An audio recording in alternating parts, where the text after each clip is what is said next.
તો આપણે જવાનું તો આજે બહાર, એટલે ડેન્ટિંગ પેન્ટિંગ ચાલુ કરી દીધી. આપણને મેકઅપ બેકઅપ બધું આવડે એટલે આપણે જાતે જ મેકઅપ કરી લઈએ. આપણને હવે છોડી દીધી છે, કારણ કે ઘરે ટાઈમ નથી દેવાતો એટલે. તો હવે લગાવીએ પ્રાઇમર.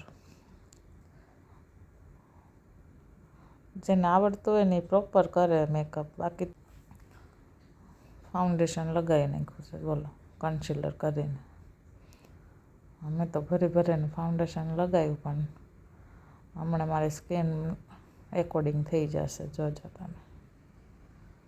લાગે તમને મેં મેકઅપ કર્યો હોય એવું? કમેન્ટમાં કહેજો કર્યો.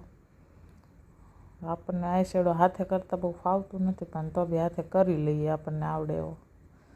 મસ્કરા ને આઈલાઇનર બધું થઈ ગયું છે આપણું કમ્પ્લીટ.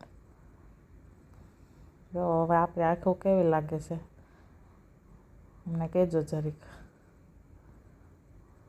આ મોં આપણને બહુ નડે, પણ હવે એનું શું કરવું?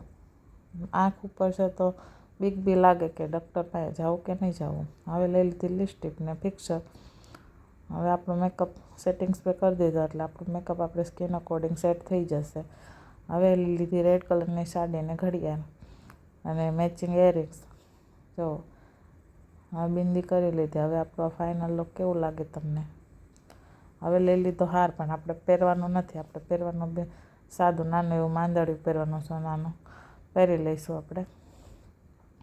આપણને બહુ ભારે ભરકમ ગમે નહીં, એટલે સિમ્પલ ગમે.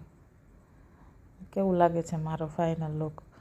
અને આપણે જતી વેળાએ આપણો રોકી ઉમરામાં બેસી ગયો અને કીધું, મમ્મી મારે પણ આવવું છે, એકલા તો નહીં જ જવા દો. તો કમેન્ટ કરજો કેવું લાગ્યું મારું લુક.